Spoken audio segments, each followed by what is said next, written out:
আল্লাহু আকবার বলেন না। বাবা যেহেতু রাত্রটা গভীর, আমি একটু তরিকতের কথা বলবো 5 মিনিট, তারপরে ইনশাআল্লাহ জিকির করব। যেহেতু রাত্র গভীর হয়ে গেছে, এই জন্য কথাগুলো খুব মনোযোগ সহকারে শুনতে হবে। ডানে বামে খেয়াল করলে বুঝবেন না। গাউসে পাকের মুরিদ রাতের বেলা ঘুমাইছে, এক রাত্রে কয়বার স্বপ্ন দোষ হয়েছে? 70 বার তিনার স্বপ্ন দোষ হয়েছে। হঠাৎ করে রাতের বেলা তিনি চিন্তার ভিতরে পড়ে গেলেন, হায় হায়, এক রাত্রে আমার 70 বার স্বপ্ন দোষ হয়ে গিয়েছে।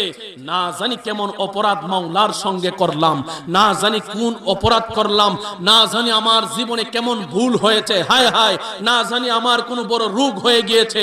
তিনি টেনশনের ভিতরে পড়ে গেলেন, আর ঘুমান নাই। তিনি রাতের বেলা সজাগ, আর তিনি প্রহর গুনতেছে কোন সময় সকাল হবে আর ফজরের নামাজের পরে মুর্শিদের কদমে যাব। এটা জোরে বলেন না সুবহানাল্লাহ। এই মুজাফফরিয়া দরবারের প্রেমিকরা, আমরা যখন বিপদে পড়ি, আমরা যখন সমস্যায় পড়ি, আমরা যখন অসুবিধার ভিতরে পড়ি, অনেক সময় অসুবিধায় পড়লে দুনিয়ার জিন্দেগি করতে যায় মুসিবতের ভিতরে পড়ে গেলে আমরা ডাক্তারের কাছে যাই, সমাধান পাই না। কবিরাজের বাড়িতে যাই, সমাধান পাই না। সমাজের মানুষের কাছে বলি, সমাধান পাই না। আত্মীয় স্বজনের কাছে বলি, সমাধান পাই না। শেষ পর্যন্ত আমরা চিন্তা করি, দুনিয়ার কোনো মানুষের কাছে সমাধান পাইলাম না, মুর্শিদের কদমে গেলে একটা না একটা ব্যবস্থা হয়ে যাবে। কথা বলেন, কথা কি বাস্তব? কথা বলেন বাস্তব। কয়বার স্বপ্ন দোষ হয়েছে? 70 বার। গভীর মনোযোগ। আল্লাহর ওলির মুরিদ 70 বার যখন স্বপ্ন দোষ হয়ে গেল, হে প্রেমিকটা রাতের বেলা আর ঘুমাই না, প্রহর গুনতেছে কোন সময় সকাল হবে।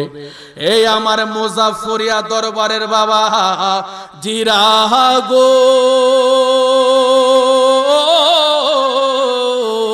যেই মুহূর্তে সকাল হয়ে গেল গো, যখন ফজরের নামাজ মসজিদে আজান হয়ে গেল, নামাজ যখন শেষ হয়ে গেল, ওই প্রেমিকটা সকাল বেলা আস্তে আস্তে মুর্শিদের কদমে গেছে। যাইয়া দেখতেছে বড় পীর আব্দুল কাদের জিলানী আল গিলানী আল হাসানী ওয়াল হুসাইন রাদিয়াল্লাহু তাআলা আনহুর কদমে লম্বা বড় লাইন, একজনের পর একজন মুরিদের দলেরা মুর্শিদের সঙ্গে কথা বলতেছে। জবান খুলে বলা যাবে কি আল্লাহু আকবার। একজনের পর একজন কথা বলতেছে। তিনি মনে মনে চিন্তা করে, হায় হায়, বিশাল বড় লম্বা লাইন, মুর্শিদের সঙ্গে কোন সময় কথা বলবো?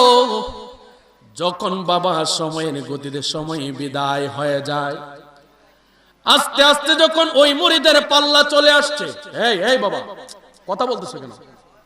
একদম চুপ, নীরব। বসলে বসো, না বসলে কথা বলিও না বাবা, নীরব থাকতে হবে। কথাগুলো খুব পয়েন্টের কথা।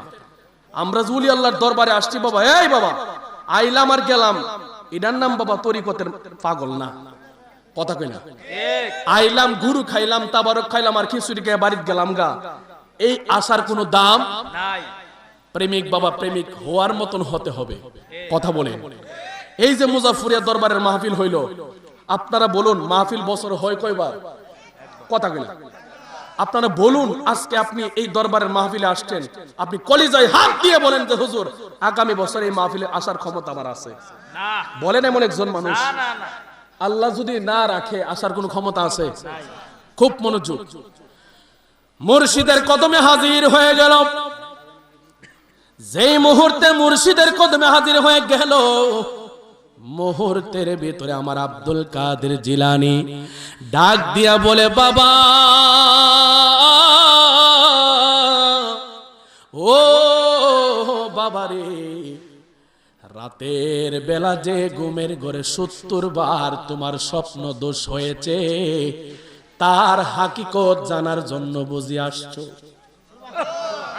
সুবহানাল্লাহ। আসতে বললেন, আর একটু জোরে বলেন না সুবহানাল্লাহ। মুরিদটা একটা চিৎকার মারছে গো, ডাক দিয়া বলে, হুজুর আল্লাহর কসম করে জানা দে, এ রাতের বেলা এই কাজ কারবার হইল হুজুর, আল্লাহর কসম এই ঘটনা একমাত্র আমি আমার আল্লাহ ছাড়া পৃথিবীর কোনো মানুষ জানে না।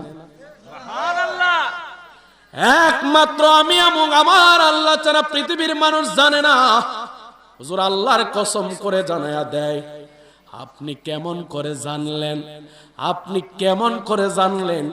আপনি কেমন করে জানতে পারলেন? আমার আব্দুল কাদের জিলানী ডাক দিয়া কই, বাবা ও বাবা রে, আমি কেমন করে জানলাম জানুনি? একটা মাত্র কারণে আমি জানতে পারলাম, পৃথিবীর জমিনের ভিতরে আমি আব্দুল কাদের জিলানীর যত মুরিদ আছে গো, সমস্ত মুরিদের দলেরা যখন রাতের বেলা ঘুমায়া যায়, রাতের বেলা যখন ঘুমায়া যায়, রাতের বেলা যখন ঘুমায়া যায়, আমি প্রত্যেকটা মুরিদের ঘুমরত অবস্থায় আমি প্রত্যেকটা মুরিদের তাকদীর আমি পরীক্ষা করতে শুরু করে দেই। সুবহানাল্লাহ। কি পরীক্ষা করে? তাকদীর পরীক্ষা করে। তাকদীর, সুবহানাল্লাহ বলেন না। সুবহানাল্লাহ। তাকদীর আছে কোন জায়গায়? রাত্র গভীর, খুব মনোযোগ। তাকদীর রাখা আছে কোন জায়গায়? তাকদীর রাখা আছে লৌহে মাহফুজের ভিতরে। সুবহানাল্লাহ। আর একটু আস্তে কোন সুবহানাল্লাহ। লৌহে মাহফুজটা কোন জায়গায়? আমরা শ্বশুর বাড়ির দ্বারা না, হ্যাঁ না, নিকলির বাজারও না, কথা কই না, কিশোরগঞ্জের বাজারের ভিতরে পাইবেন। এই লৌহে মাহফুজ কোন জায়গায় বাবা? লৌহে মাহফুজ হলো আরশে আজিমের পায়ার নিচে। ঠিক, আর একটু জোরে বলেন না। সুবহানাল্লাহ। লৌহে মাহফুজ আরশে আজিমের পায়ার নিচে আমার আব্দুল কাদের জিলানী ডাক দিয়া কই, বাবা রাতের বেলা যখন তুমি ঘুমায়া গেলা, আমি লৌহে মাহফুজ থেকে আমার এক একটা মুরিদের তাকদীর বের কইরা আমি পৃষ্ঠা উল্টাইতে শুরু করলাম। কি উল্টাইতে শুরু করলাম? আমি প্রত্যেকটা মুরিদের তাকদীরের পৃষ্ঠা উল্টাইতে শুরু করলাম।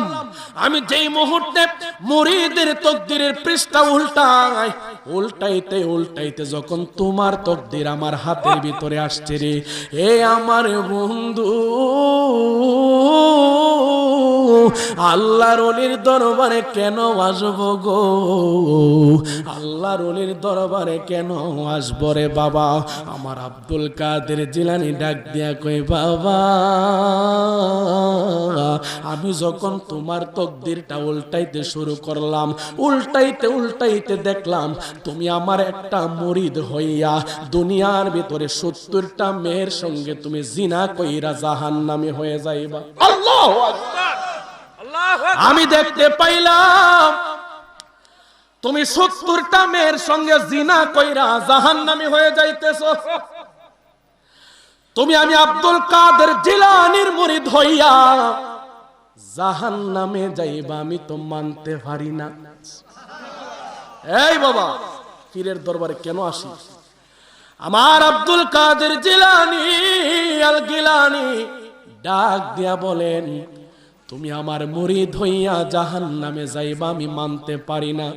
আমি বড় টেনশনের ভিতরে পড়ে গেলাম, আমি বড় চিন্তার ভিতরে পড়ে গেলাম, আমি বড় চিন্তার ভিতরে পড়ে গেলাম। আর গভীর রাতের বেলা আমি একটা সেজদা মারলাম, আল্লাহরে বললাম, আল্লাহ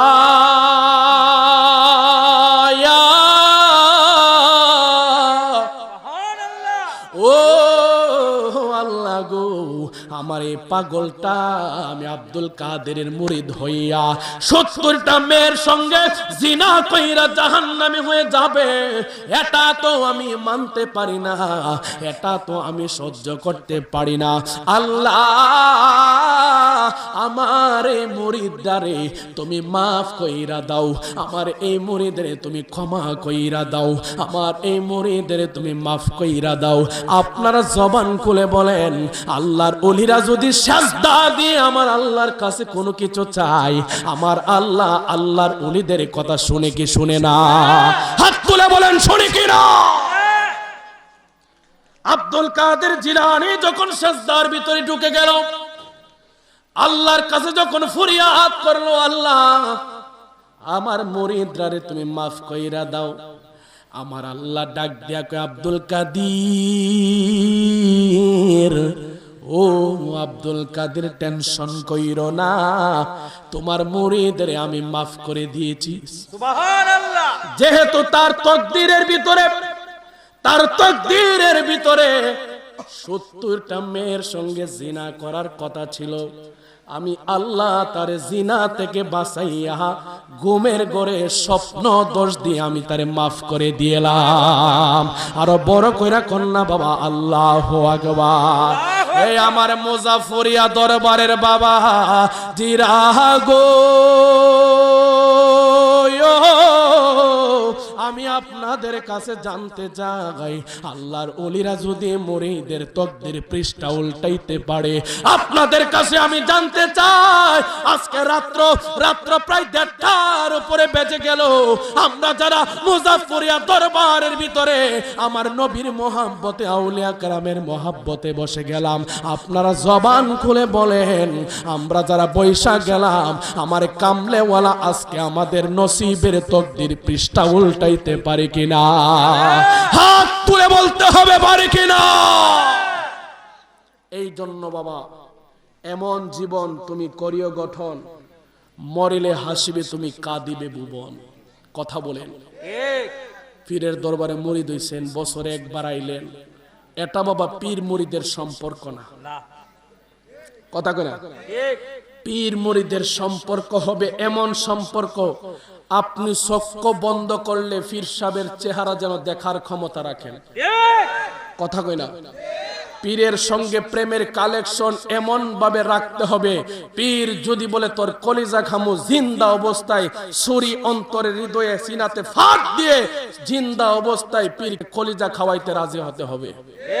কথা বলেন ঠিক না ঠিক? আল্লাহ আমাদেরকে যেন এই দরবারে কবুল করে, বলি আমিন। আর একটু মহাব্বতে বলি আমিন।